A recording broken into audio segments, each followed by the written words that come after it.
Sir, pabor po ba kayo sa impeachment? Oo, kasi nung panahon ng tatay niya, lagi kaming nagtatago, akala namin kami nasusunod sa tokhang. Sir Juan, mas okay po ba ang panahon ngayon kumpara noon kay Digong? Okay. Ngayon, binibigyan kami ng pagkakataong magbago. May due process na. Noon, wala. Basta na lang tinutumba. Noon, tago kami ng tago. Hindi ako makalabas. Baka ako na ang susunod sa listahan. Biktima lang kami ng mga D-Lord. Dapat yan ang hulihin. Hindi yung addict na ang tanging dala lang ay lighter, foil. Ano po ang plano nyo kung kayo ang naging presidente? Una sa lahat, libreng pulutang kada kanto. Tapos, bawal ang curfew sa mga walang jowa. Sa tingin nyo po, ano ang problema ng bansa ngayon? Problema, edi yung tinola, puro sabaw. Nasaan ang manok? Ha?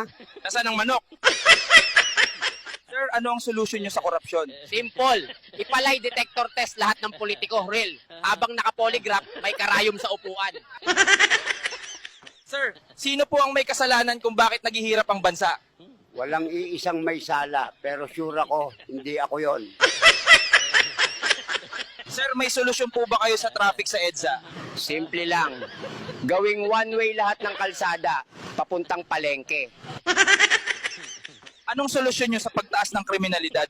Lahat ng magnanakaw, lagyan ng bell sa bewang para alam ng lahat kung nasaan sila. Sir, anong nagbibigay sa inyo ng lakas araw-araw? Yung utang sa tindahan, bang kailangan kong mabuhay para mabayaran yon. Sir, ano para sa inyo ang tunam na tagumpay? Yung makautang ka nang hindi ka hinahabol. Sir Juan, kailan nyo po balak abutin ang pangarap nyo?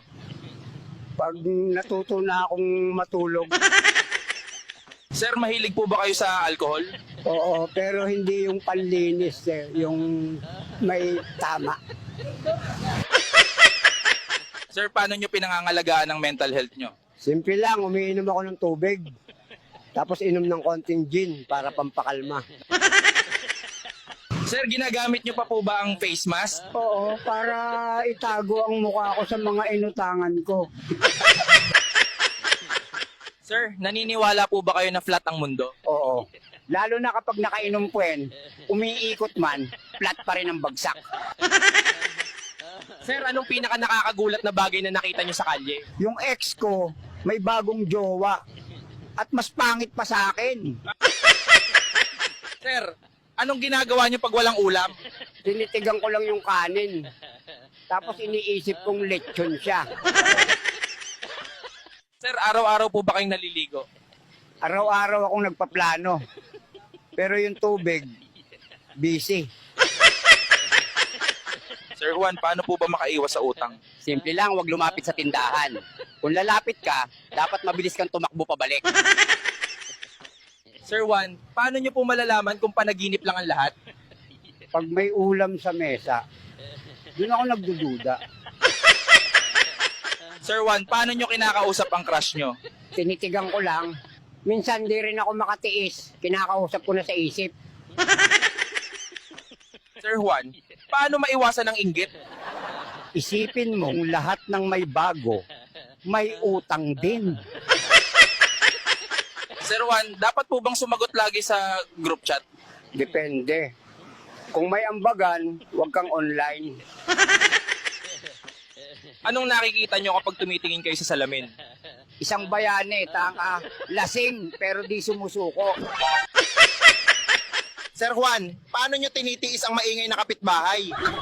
Ginagantihan ko ng videoke, kahit wala sa tono. Sir, kumakanta po ba kayo sa videoke? Oo. Sa sobrang taas ng boses ko, pati kapitbahay sa kabilang barangay napapamura. Sir Juan, anong dapat gawin pag walang pambayad sa jeep? Magpakilala ka bilang kamag-anak ng driver.